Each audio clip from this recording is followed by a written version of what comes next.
It is a daily occurrence across Canada. Canadians of all ages are waking up and heading out. Their destination, the local arena. Parents with coffee in hand and pre-dressed children in tow arrive, shuffling in for the morning game. These local arenas are meeting places where communities come together and where dreams of hockey superstardom begin. As young players grow and move from one level to the next, they leave behind their voices to echo within the walls of these arenas that they once frequented.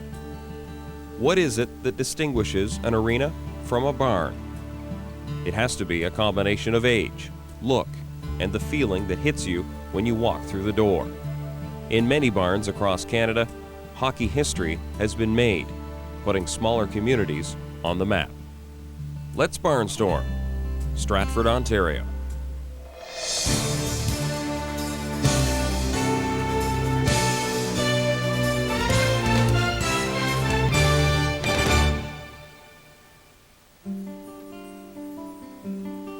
Stratford began in 1832 as a planned town. This whole area was laid out and settlement was encouraged by the Canada Company, which was a company that made a deal with the government to take over a huge tract of land between Stratford, Goderich, and Grand Bend. So Stratford, in about the next 20 years, grew to the point where it became a village and a town very, very quickly during the 1850s. In the industrial end of things, what made Stratford economically successful was the railway shops that came in 1871. And those shops grew quite significantly. They were locomotive repair shops, and until well into the 1950s, they employed about 50% of the population, working population in town. That was a huge influence on the way town developed. And so consequently, they were, on the whole, wealthier, and that had an impact on our town, being able to build a much more expensive war memorial, and ultimately had an influence on what they could spend on an arena. Anyone that's been to Stratford is going to know that the park system means a lot to Stratford. A little over 100 years ago, a man by the name of R. Thomas Orr had the foresight to tell the railway not to build their rail lands down here, and instead they made it into a park. 20-some years later, they followed it up with a beautiful arena. Hockey in Stratford dates back well into the last century, and actually also on this site. That even prior to this building, hockey was played on this site. So hockey's been played where we're sitting for over 100 years. The original arena was built in the 1890s in response to the need for these teams to play. It had a tower. It was kind of unique. It had a tower that made the building stand out when you went down across the bridge at Waterloo Street. It was quite a picturesque building, but a frame building, and probably after 20 or so years would need to be repaired, and was taken down once this building, the new building, was built. The arena, of course, was where the Indians and the Midgets played, and also the Stratford apprentices at the shops. They also played there, because Moran's also played for them. If you talk old-time hockey in either Mitchell or Stratford, you're going to mention the name of Howie Moran's, and he was the big claim to fame for Mitchell, and I think Stratford as well. He wasn't here quite as long as he was in Mitchell, but he's well remembered in both places. Once he was in the Midgets and the Indians, I think he set up a reputation across the province, whereas when he was playing in Mitchell, he was playing in more local hockey. And so he got his reputation as a very fast skater. People in Stratford like to call him the Stratford Streak, and I guess that's what followed him to Montreal in 1923. But before that, he was known as the Mitchell Meteor. So I guess both towns like to lay claim to him. The town has a large sign out front of the town as you come into it, on the corner of Highway 23 and Highway 8, very visible. About that how it was the home of Howie Moran's. Certainly Mitchell has always been very proud of that connection. His family moved here in 1917 so his father could work on the railway. But he spent his formative years certainly in Mitchell, and had a lot of friends in Mitchell, and would often go back to Mitchell even when he came back to visit in Stratford. The arena was always here, and even as a young boy, I can always remember when Howie Moran's passed away. Montreal Canadiens played a charity game. That was quite an event in Stratford. Howie Morenz passed away in 1937 as a result of complications from a leg that was broken in 5 places. When he joined the Montreal Canadiens in 1923, he made an immediate impact, helping them win the Stanley Cup. The Canadiens added 2 more cups, with Morenz leading the way in 1930 and 1931. In 1945, he was one of the first 12 members elected into the Hockey Hall of Fame. Not long after Howie Morenz joined the Montreal Canadiens, the Classic City Arena would be completed. There was a corporation out of Hamilton, was it Stewart Brothers? They built it in 1924, and it was of steel construction, therefore quite expensive. $105,000 was what they were forecasting. I think in the end it cost a few more dollars than that. I think maybe even in the 120s. There was a Classic City Arena corporation established by people in town here to build this arena, and so it was privately owned. However, in the 30s, of course, it became a problem for the corporation to make enough money to maintain the building, and the building then became property of the city. Like all arenas in all small Ontario, small Canadian towns, it's a meeting place, and you meet people here, and kids grow up here, and you see generations of people in this rink, and that's probably the biggest thing about it. But Stratford in particular takes great pride in its heritage. I think it's really proud of this arena in particular. If this was a brand new rink, it wouldn't be the same. And I think people would still come here and there'd still be hockey played here. But I think that one of the things that separates this rink apart is its age and its heritage and its character. We've gotten to a lot of arenas, over our time in hockey and scouting and just going to watch hockey, and I don't think there's another arena like this one. I think its age. I think there's so much history built up in this arena.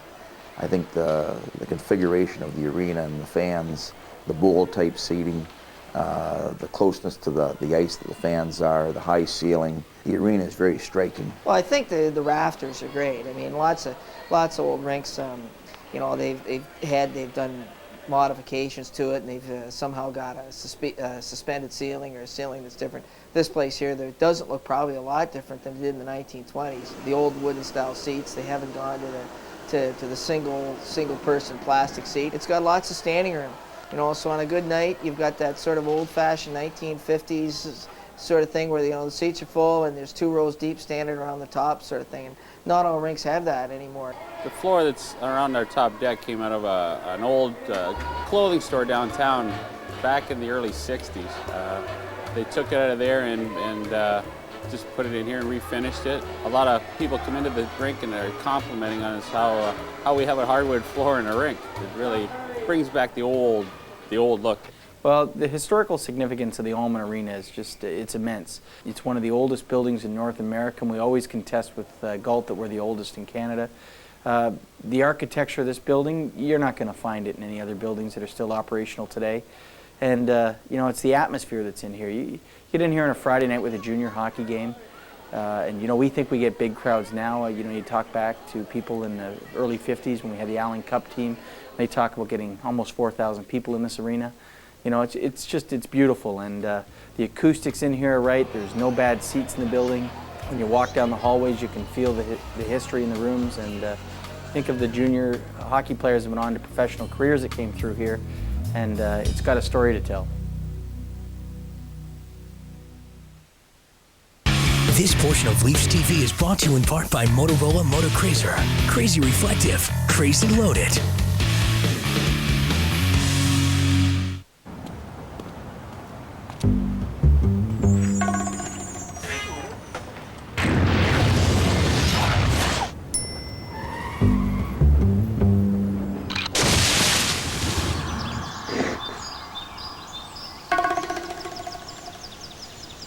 Hello.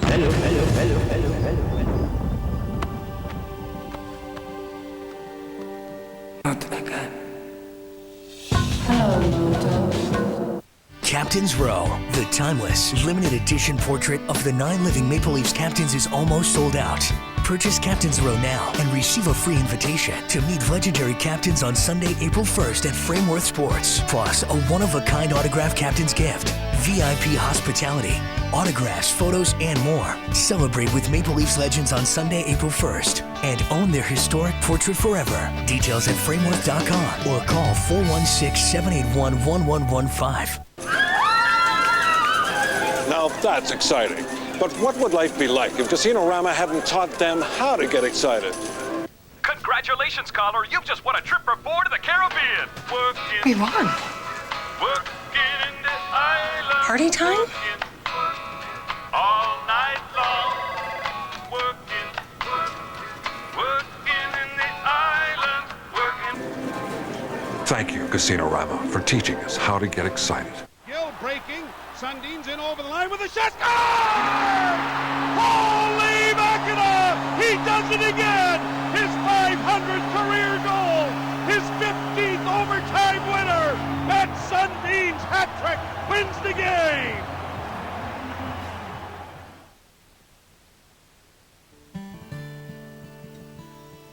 The first game in the new arena was played December 15th, 1924. The Stratford Indians hosted the London 75s in an exhibition game. That Indians team included 3 future NHL players, including Bill and Frank Carson, proving that Stratford teams from the very beginning would cultivate numerous NHL caliber players. Howie Meeker was a tough coach and a good coach. I think he coached the way he played. But I liked playing for Howie Meeker, and he had no favorites. He always played the players he thought he was going to win with. Good coach. From here, I remember a couple of times that year he went up with the Leafs as a call-up player. Then Meeker covers up and they jam around there. Meeker twisting and turning. He came back here to coach, and eventually next year Connie Smythe took him to Toronto. I was on the Toronto Maple Leafs D list, I think, that time. That they'd put you on this list and they give you $300 a year and they could keep you there forever. And I wrote Hap Day and Frank Selke, who were running the Toronto Maple Leafs at that time, and told him that I had been blowing up, and the doctors said, you're going to have trouble walking. So I thought, well, what the hell, if I'm having trouble walking, I won't be able to skate. So I told them, just take me off that D list and put somebody else on. They never did do that, and when I came back, I went to Stratford and finished the season playing there. I always remember George coming here from Falconbridge, though, going to school at the high school, and this kid showed up there with an old red jacket and dungarees, you know. We never had any ice in Stratford. Our first practice was in Waterloo. And when Dave Pitney first saw him, he says, God, we got to get that kid a pair of skates. He had a pair of skates on, though, like were made of cardboard. He came up from a young teenager to a real man at the end of that year. He got a start in Stratford. And he never forgot Stratford either, George, because back here I visited him with a bit, you know, just a nice person. The next year, Lewicki came to Stratford. I had offers from, you know, multiple teams in the OHA. The coach had coached me in junior, got to be a coach for the Stratford Crailers, who were in the junior OHA at that time. And George Armstrong, in fact, was there the year before, 48, 49. So I decided to go to Stratford for less money, actually, than I could have gotten from some other clubs. Danny Lewicki was a good player and a nice person. Married a Stratford girl, went on to play with the Rangers and maybe a few other teams, but I haven't talked to Danny in a number of years now, but I always liked him as a player and as a fella. With Stratford on top of Canadian hockey, professional clubs were beginning to take notice. Players were not only called up to play in the professional hockey leagues, but both National Hockey League and American Hockey League teams would travel to Stratford from time to time in order to test their skills against the Indians at the Classic City Arena. Our senior A team they were pretty good at the time. Senior hockey then was just a step below maybe the American Hockey League, and maybe as good, because we did play Buffalo from the International League, you know. But the Leafs came here. I can remember playing the Leafs, and that was the first year that Billy Harris was with the Leafs, and we were fortunate enough to play them this first game here in Stratford. It kind of measured your ability against the NHL at that time, you know. And I think the score, the Leafs beat us, I don't know, was it 5-3, something like that there. It wasn't a real huge score. And they weren't playing maybe up to their capacity neither, you know. But we held the score down, and after the game we felt pretty good about it. One of the key players for the Stratford Indians was Denny Flanagan. and he played on a line which was Flick, Roth, and Flanagan, and they were probably the best amateur line in Canada. Towards the middle of that year, Punch Year put me on a line with Roth and Flick, who also came from Stratford. And we played together then the rest of that year. And we were fortunate enough to go overseas and join the Lethbridge Maple Leafs in Europe for the World Cup. And we did that, and were fortunate enough to win. And that's how the line really got started, the Roth, Flick, and Flanagan line. Mickey, our centerman, was a real checker, you know, a real forechecker. He did a lot of things. He wasn't a good skater, but he could do a lot of things for a team. Captain of the team, not only in the dressing room, but on the ice, he produced. Billy Flick, a solid right winger, could really skate and could shoot. And me, of course, they always said that I kind of worked the corners and worked the boards, you know. Got the puck to Roth and Flick and let them do the scoring. The combination of Mickey Roth, Billy Flick, and Dennis Flanagan lit the lamps in the Classic City Arena for the next 4 years. In 1952, the Stratford Indians dominated the Southern Ontario senior circuit and got their shot at the Allen Cup. We started off that year at the Senior A finals here, and we played Brantford, the 4th place team. And Roth and Flick were both out with injuries, and we lost the first 3 games. And they came back, and then we won the next 4. So that's how much they meant to a hockey team at that time. Then we played Sault Ste. Marie. Don Gross was a big name up in Sault Ste. Marie at the time. And then from then on we played Pimple Lumber Kings with Cully Simon. And then we went to Fort Francis and played the Canadians, who eventually beat us in 6 games for the Senior A championship of the Allen Cup. Back in Stratford's Classic City Arena, future players and coaches are still being cultivated through the minor league system. 2 names jump to the forefront. Craig Hartsburg played minor hockey here, and then sort of fast-tracked, and he went from playing minor hockey to playing Tier 2 Junior A in Guelph. Then he went and had a great OHL career, and had obviously a fabulous NHL career, and played the Canada Cup champion, and now coaches in Sault Ste. Marie. Craig he was a natural hockey player. I think when he started with us, he was living up in Millerton at the time. His dad owned an hotel in Millerton. And Craig was into the minor hockey. But I believe, if I look back, that he started with our team on a defense. And he was such an offensive player at that time that we never had any goal scoring up front, so I put him in center ice. And he played there. And I don't know what happened with the Junior B team here in Stratford, but they didn't really go after him too hard at the time. So his father took him to Guelph, and he played Tier 2 hockey there. His junior hockey in Guelph was eventually drafted by Sault Ste. Marie and played there along with Gretzky. His dad was instrumental in coaching teams and junior teams in Stratford as well as minor teams. And I think, yeah, and I think that maybe some of that growing up and learning from his father and from Dinny and from the Uniacs and that sort of thing, that has to go with you. And I'm sure some of what he's teaching his players in the North now are, you know, and maybe some of what he passed on in the NHL sort of stem from here in Stratford. But I think Craig's got fond memories of Stratford. The Uniacs, the same thing. That's a hockey family, absolutely.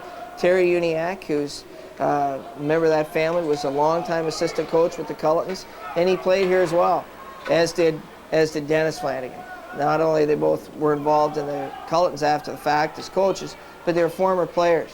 And there's an idea, sort of a lineage there that, you know, you grew up here, played minor hockey here, you played junior hockey here, and then they became coaches and architects of sort of the next generation of success.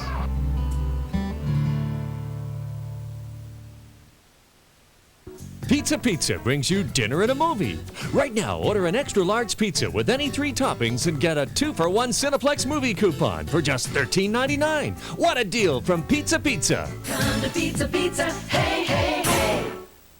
Step into Center Sports. Get caught up in the excitement and be like Bob.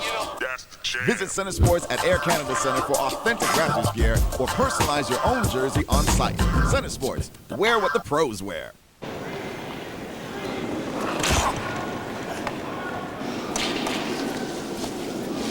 Honey, are you all right? I'm okay. Here, let me help you. Oh, is he okay? I don't know. You guys better play on without us. Okay. Sorry, guys. Take care.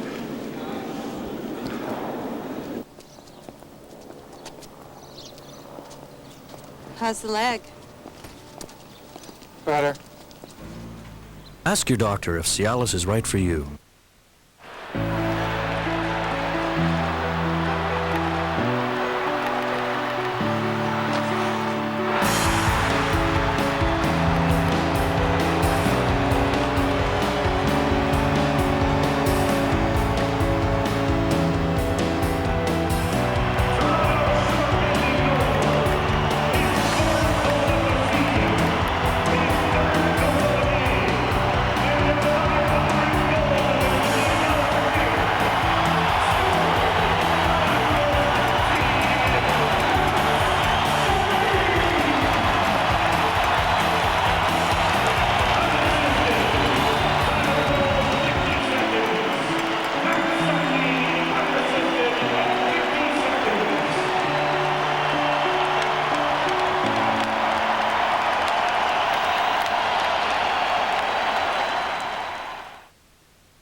Well, it was this Classic City Arena, which of course was the name of the company that was originally formed, and that was of course because Stratford was called the Classic City.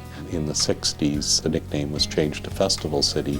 Then they started referring to it as just the Stratford Arena. And then in 1996, the City Council named the building after William Allman. He was almost like part of the place, and took great pride in the rink, like all, I think every arena attendant has a certain affinity for the building. Bill Allman treated this place like it was his place, and it reflected that in the way it was kept up. He seemed to be very involved, not just with the building itself, but with the programs that were going on in the building. The city therefore thought that that was a very appropriate thing after so many years of looking after the place, and he'd be recognized for his dedication. Just as the name of the Classic City Arena needed to change, so too did the building itself in order to keep up. While changes have been made, the historical feeling of the building has not wavered. In the 1940s, they put a new addition on the front, a square addition, which was kind of like a lobby, and this lobby area became the new entrance to the arena, and that's how you go into it today. And because they had to open a new street in front of there, they extended Nile Street, and they named that one block Morenz Drive. If you ask any family in town or any people that come down to this rink, they've been coming here for years to watch hockey, whether it be girls or boys or the junior team, and it's just become a part of the city's whole existence, and kind of it illuminates what we are. Some talk has gone into, why wouldn't you want to tear it down and build a new arena somewhere else? Or, and the people that would ever come up with that idea, if they were empowered to actually do that, would probably be lynched. This arena means a lot to a lot of people, and the city's done a great job in keeping this arena up with the times. And you could see if you come to a Friday night hockey game here, you're going to see 1,500 to 2,000 people watching a junior B team, and you don't see that too often. But the city, about 4 years ago, undertook a master plan. Not to talk about how to demolish this building, but how to put it back into context of a historical building in a good state of repair. And we've started to spend that money on it. And a couple years ago it was a new roof, and then it was painting inside. And next year it talks about the new floor in the arena, new boards, and new seating area. And we're going to work on the lobby and try to spruce it up and put new washrooms in. But overall, this building's here to stay. The junior hockey team's just been outstanding for contributing to it. They've renovated their own room. They've built this office that you're in now that overlooks the rink. They've put the press box in. They've helped work on the box office. We had our dressing room. It was almost like our arena, our old dressing room. It was kind of an old-style dressing room, and we changed it about 6 or 7 years ago now. They completely gutted the room right down to the bare cement walls, and took out the old wood and remodeled it. It was approximately about $70,000 is what they had put into the room. A lot of people that come through here are really impressed that a Junior B franchise would be able to afford something like this. They just spent a lot of time and money to make it impress people, and which brings a lot of kids like the Prongers, the Blakes. They get impressed and then they come and enjoy playing here. We had a whole top part above the stalls that was kind of left open, and so we've kind of garnished it. We got pictures of all our former players that have been able to go on and play in the NHL, and they kind of make up the pictures across the top of the stalls. The trainer's room, they brought everything, like they got their own doctor, brought in their own medical supplies, you name it, they got it. Like they're a pretty, like a first-class organization. Kids that come here are supplied with everything, if they want. It's everything but their skates. You know, on our office wall in the dressing room, we have the team photos of all 29 teams right now of the Cullitons, and we've really been blessed. A lot of good hockey players here in Stratford that, you know, have played here, and you think back of their time when they played here, and God, they were good hockey players, and you know, gone on to do other things, and they've been very successful.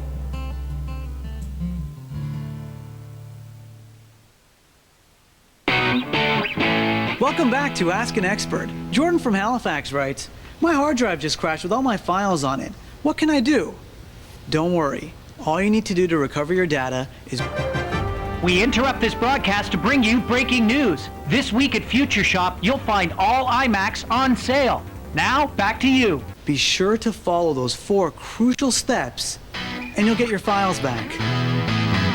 Future Shop. Well, Gord, you know, I was lucky enough to play for Canada in 1972 and received a beautiful ring. Going out one day, I realized I couldn't get it on. I thought, you know, it's time to do something about this. I've always worked better with the team, and Janet and I have lost 87 pounds with Herbal Magic. And we feel great. Join the Herbal Magic team now. For the closest location, visit herbalmagic.com. Get a helping hand with home remodeling with HomeWorks home remodeling software. Only at Home Hardware and Home Hardware Building Center. With HomeWorks, use actual photos of your home to change paint color, flooring, windows, doors, roofing, siding, anything. Well, almost anything. Before you remodel, use HomeWorks and picture the difference. Help is close to home. Only at Home Hardware.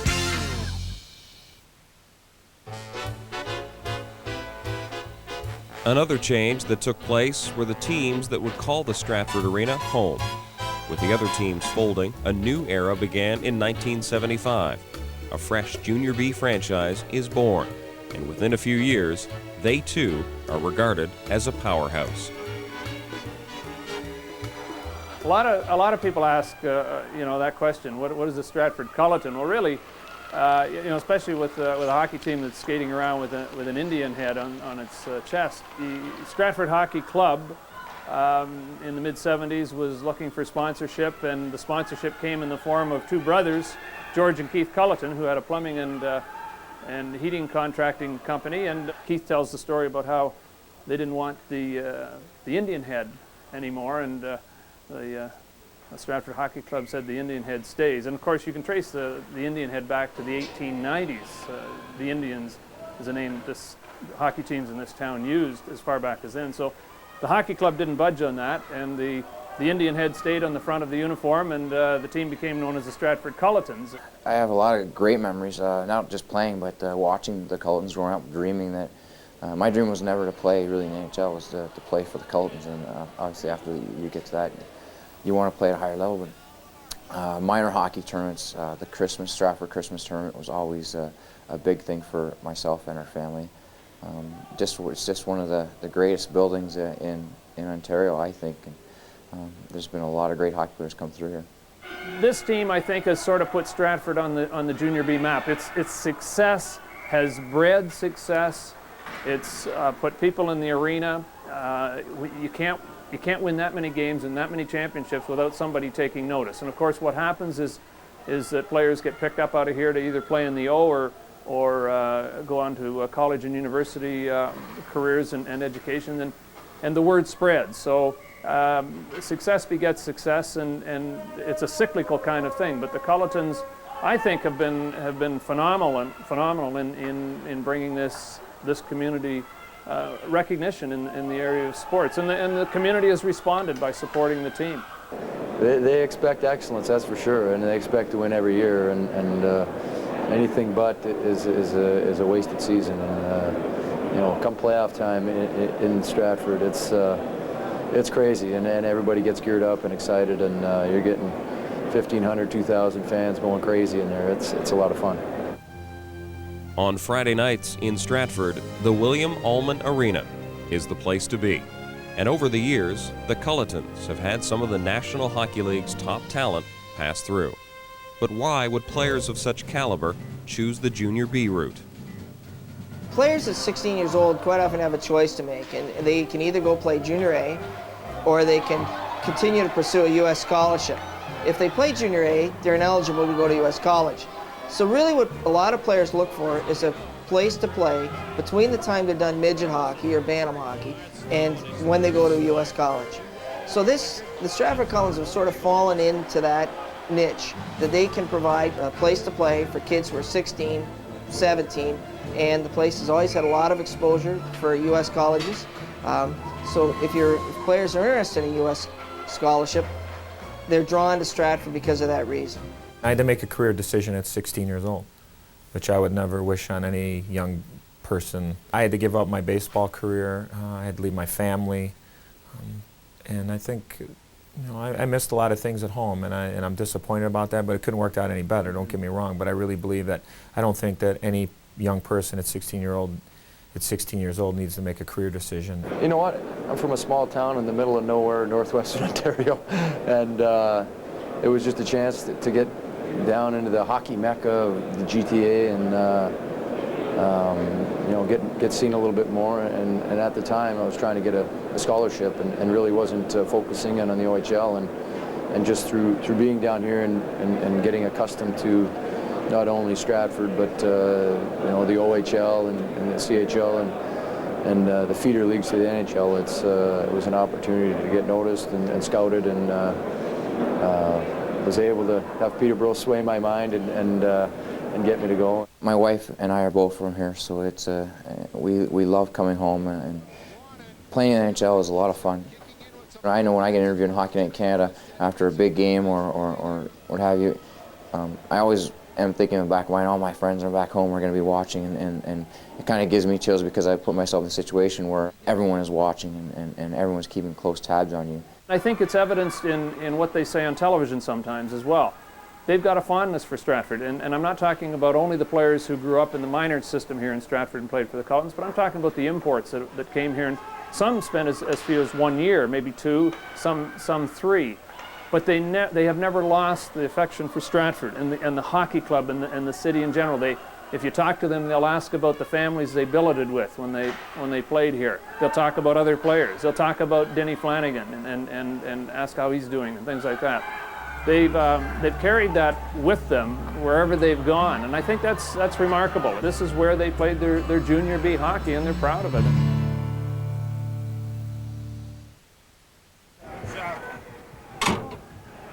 Good shift here, boys. Good shift.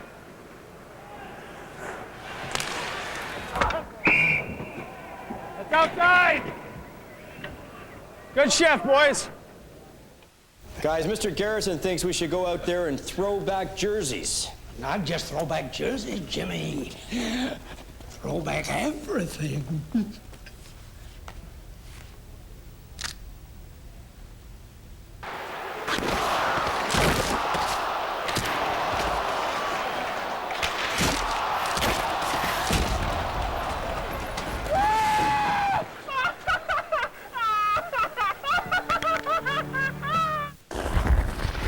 What do I control? I don't control the bumps and the bruises, the crowd, or who covers me. I don't control the bounces, the shootout order, or for that matter, what happens outside the rink.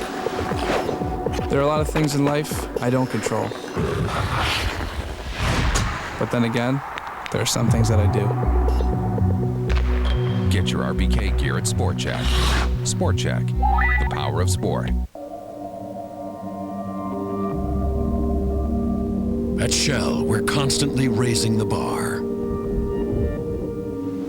That's why Shell has become the first nationally in Canada, not just to meet, but exceed the top-tier detergent gasoline standards for all gasoline grades, set by BMW, GM, Honda, and Toyota. And that's what separates Shell from ordinary fuels. Well, Justin Pogge, great job. It all comes down to one shooter right here. Stop by Pogge. He got a glove on it for the first time in his pro career at home. Justin Pogge gets the W. The Marlies win in a shootout.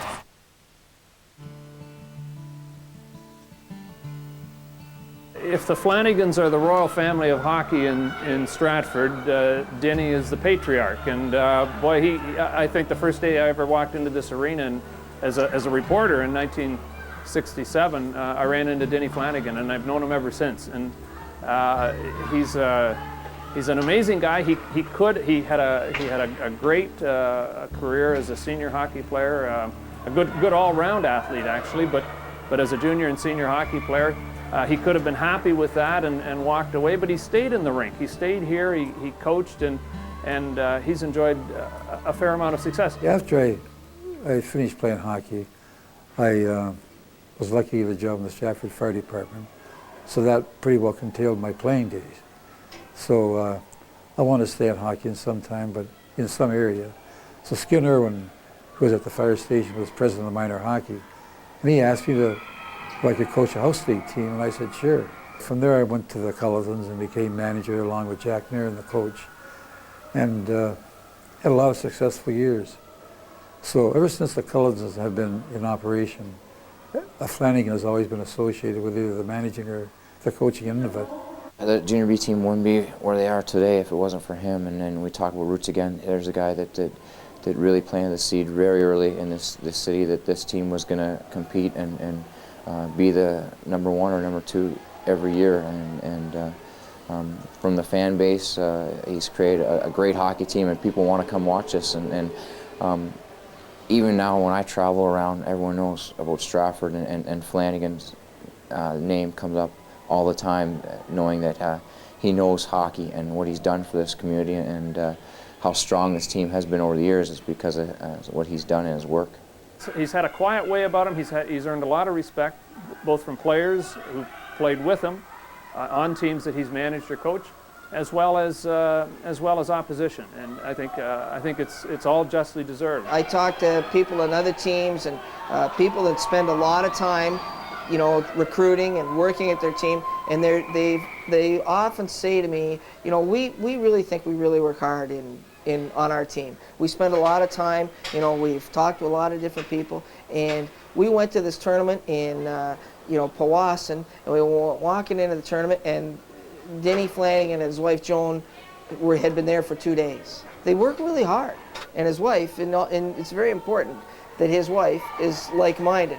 His wife Joan is a great scout, has a great ability to pick out talent. She can talk to parents and make them feel comfortable, and that's been a real asset. It's been a real family thing. The other son, Mark, he's assistant coach here, and Terry Flanagan was a hockey coach at Bowling Green. So it's really been a part of their life. Like, I can't imagine, like at that dinner table, it's pretty safe to say what the conversation's going to end up being at some point. It isn't easy to keep a hockey team on top of the standings year after year. It takes a network of people, but it also takes time to build those connections. Well, Denny Flanagan really started the idea of bringing in players from well beyond, you know, this area. He brought players in from Manitoba, Minnesota, Alaska, throughout players from Michigan were common. And now that's the same thing has happened with his son Dennis, who's the general manager. He does a lot of the recruiting, but he's also got, through 20 or 30 years involved in hockey, a lot of people in a lot of places that if they see a good player, they call and they say, you should see this guy, you should see that guy. And it's almost a network of people around North America almost. It's a winning tradition, you know, and we try to keep that tradition up, and it takes a lot of work. And I always remember, you've got to work 12 months of the year if you want to be successful in hockey. We started our first year with mainly a lot of Stratford boys. I think we only had 2 imports that first year. And luckily, our son Terry, he was an assistant coach in Bowling Green, and he contacted players for us too, you know. I can always remember with Terry, we were leaving Bowling Green one Sunday, Joan and I, and he said, on your way home, Dad, Mom, you want to stop in Detroit to see the CompuWare Midgets play? I said, sure. So Joe and I started out from Bowling Green. We stopped in to see the CompuWare Midgets. Well, Aya Frady, LaFontaine, Hatcher, they were part of that team, you know, and they were just a hell of a midget hockey team. Charlie Holt, the coach of the University of New Hampshire, came to scout us. We were playing Sarnia in the semifinal of the Junior B title. And I happened to mention to him because the National USA Midget Tournament was in the state of New Hampshire. And I said, Hardy, he said, who won the midget championship in the States? And he said, Chicago. And I said, they beat Detroit? He said, yeah. I said, my God. I said, who have they got? I said, I saw Detroit play, and I didn't think anybody would ever beat them. He said, well, they had a boy by the name of Olchuk. Right from the start, I was looking for a place to go play hockey after I played midgets in Chicago. We won a national championship that year, and Charlie Holt at that time was the coach of the University of New Hampshire.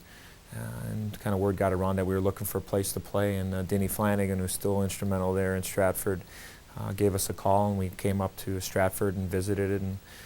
And I started the conversation then with the Olchuks in Chicago. And after about 4 months, Mother Diane, gave me a call and said that Ed was coming here to Stratford.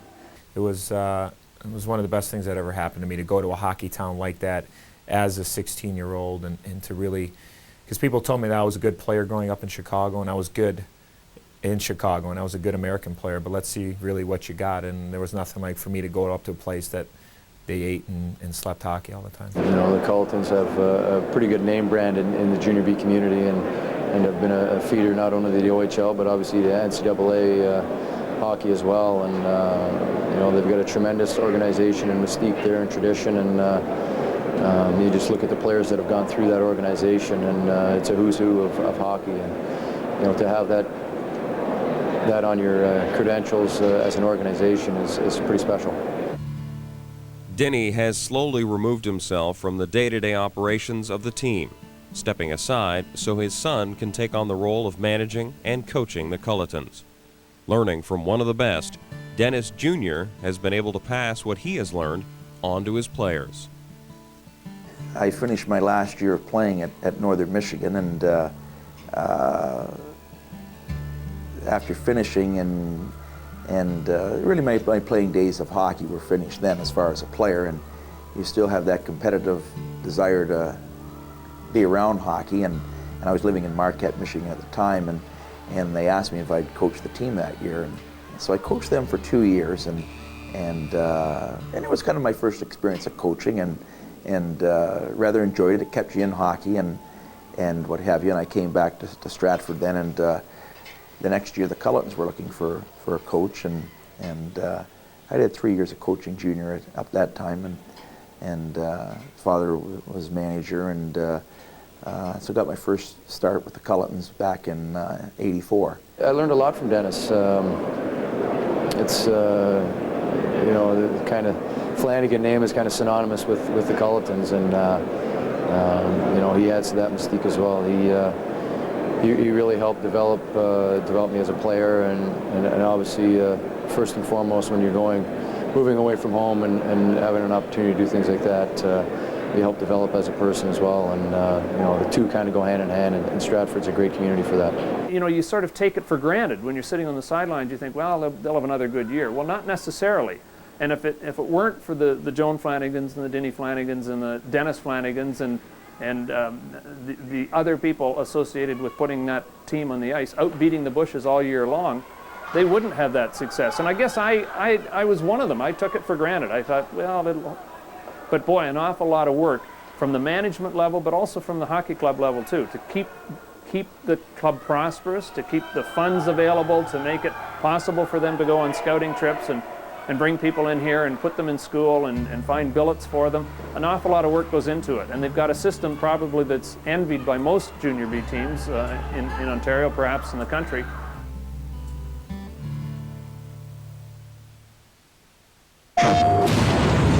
Betrayed by the gods and cast into Hades, Kratos must now do like no other before him. Alter his fate and bring the gods back down to Earth.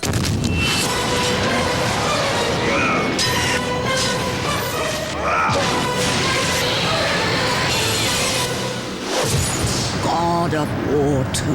The end begins. Rated M for mature. Can you show me which way to go?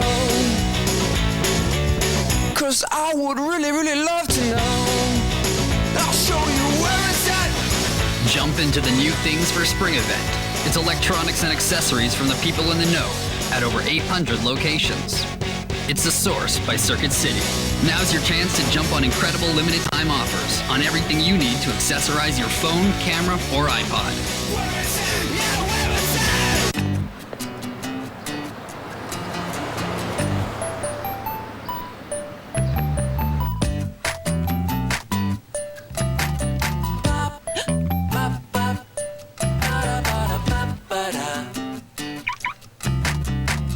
Millions of prizes are waiting with Tim Hortons Roll Up the Rim to Win. Like the Toyota Camry Hybrid, Panasonic 42-inch plasma TVs, iPod Nano, cash and food prizes available. Ladies and gentlemen, tonight's starting lineup.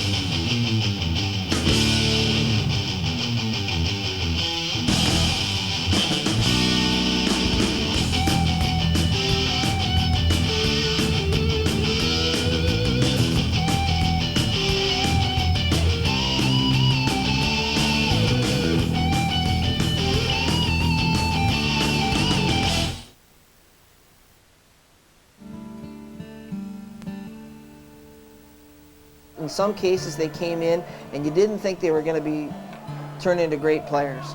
And some players, they came in and halfway through their first game, you thought, this kid is, you know, he's 16, 17 years old. He's going to be a great pro player. I mean, Ed Olchuk was an absolutely fabulous player as a 16-year-old. He's the best player in the league as a 16-year-old. Oh, I can remember Ed. He just lived one street over from our place, and I followed Ed quite a bit, and he used to go to our place on Wednesday nights and enjoy the hockey game. But outside of that, he wouldn't go out. And I think Ed was the only player that I had that I said, Ed, I said, you've got to get out of the house, you know, to live a little bit, you know, because he was just a good kid, wanted to play hockey, just was dedicated to hockey so much.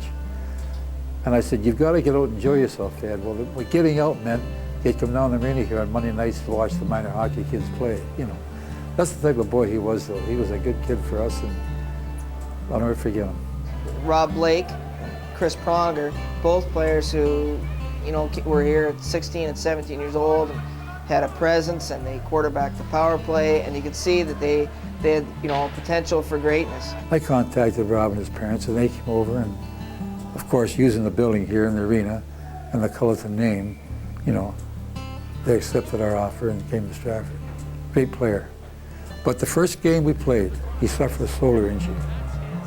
And one of the doctors here in Stratford said, you never play hockey again, you won't get it fixed. Well, that wasn't right with my wife, Joan. So she contacted the sports medicine clinic in London at the University of Western Ontario. And Dr. Fowler agreed to operate on Rob, and he was operating on that summer. And he's had a successful hockey career since. Nelson Emerson, who went on to, you know, a great college career. I can remember Nelson, him and his mother came over to visit us one Saturday morning, and they said, Mr. Flanagan, we're on our way to Bowling Green, we'd like to go there for a visit. So I phoned Jerry York in Bowling Green and said, Mrs. Emerson and her son are in my kitchen, Jerry. They want to come for a visit. He said, great. And they paid their own way for the visit. And the next day, Jerry phoned me up and said, Denny, he says, I don't want you to send me Pee-wees. This kid is really small. I said, Jerry, this kid can really play. I said, don't regard his size, because he is going to be one of the good ones. And he went to Bowling Green. I think he was nominated for the Obie Baker Award maybe 3 out of the 4 years he was there. There's been other players who were here who didn't have great junior B careers, but have gone on to terrific NHL careers. Garth Snow, for example. Garth Snow's had a great NHL career. This year as a goalie, he was just okay. Mike Peluso won a Stanley Cup. Here, he was just okay. So you never really know how guys are going to unfold and how they're going to develop. I've certainly had the privilege to work with a lot of, good young players, and that have gone on to do a lot of great things. So, certainly the ones that pop into mind are the ones that have made careers in hockey, but there have been so many others that have done a lot of other good things. We think of the Stratford Cultons as being successful, but until you look at the numbers, I don't think you know just how successful they are. In 29 years, we're talking first place 21 times, and they've now added 2 more OHA titles, so 7 OHA titles in 29 years, and finishing first 21 of 29 years. An exceptional record, and I think it's a record that you'd be hard-pressed to equal or better in any sport. It's Friday night in Stratford.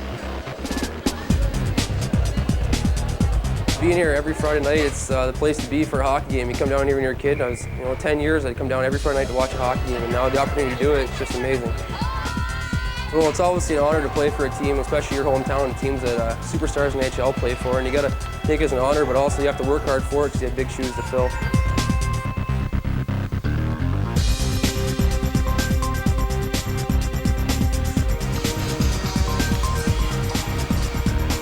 When I came in here, I just looked at the arena and seen a great atmosphere here. It can fit a lot of people, and it'd be nice to play in front of a big crowd.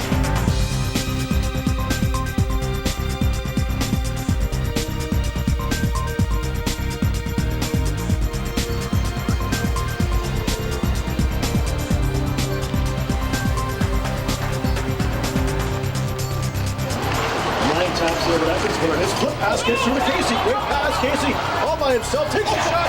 And he scores! What a pass!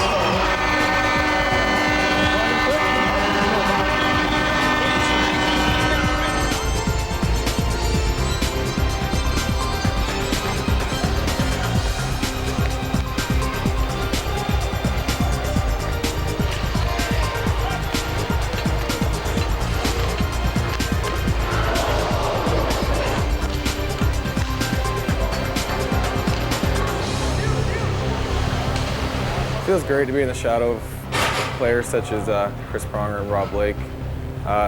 Just share the same ice surface was a great accomplishment, obviously, and I'm sure a lot of the guys on the team feel the same way.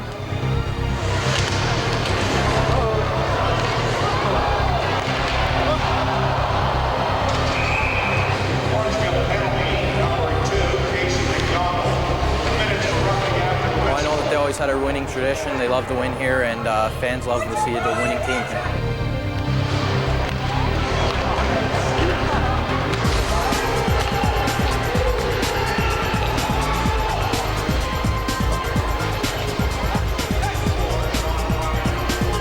That's next Friday, Dale Meyer Sugar Cane. Game time, 7:30.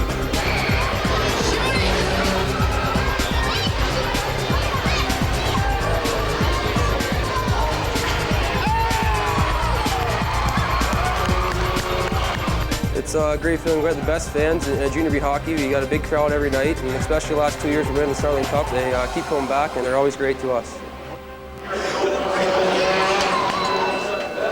2 points, White. 2 came for. This portion of Leafs TV is brought to you by Quiznos, where any 6-inch sandwich is now $3.99 after 5 p.m. Quiznos, a cut above.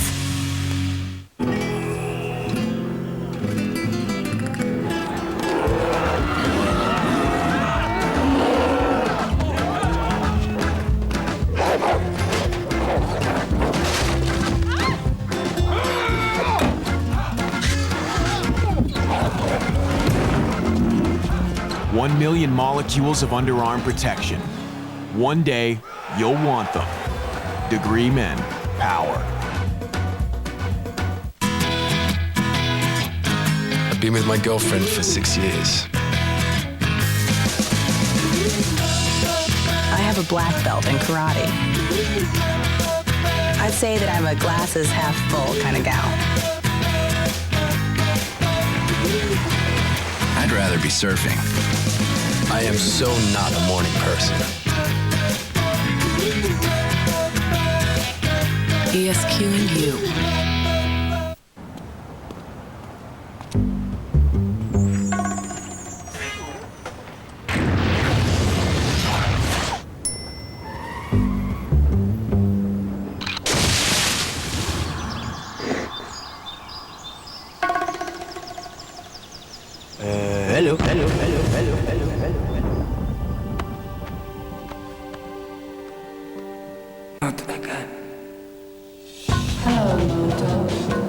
Coberly throws it to the net, and it is in, and it will count.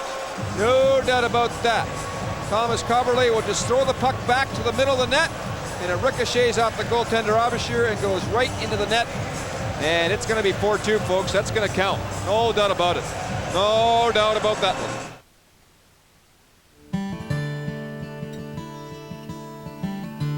The tradition from the junior B team down to the minor hockey system.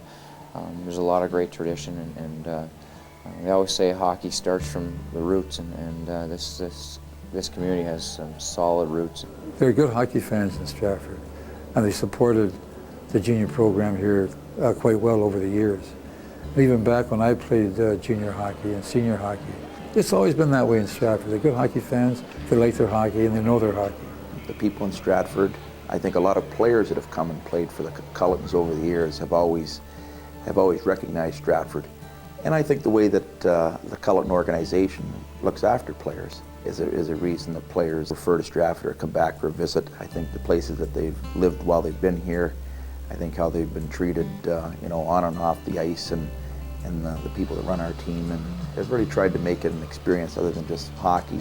From those hockey families that have given their support to other families, and the tradition has continued throughout from minor hockey to the junior B team. The hockey team here has got a storied history. It's got 20-some NHL players that have come out of this junior program in the last 30 years. We've produced the likes of George Armstrong and Howie Morenz before that, Nick Libet, the Monteith brothers. So we've got a great history here, and the arena means so much to it. And people would fight to keep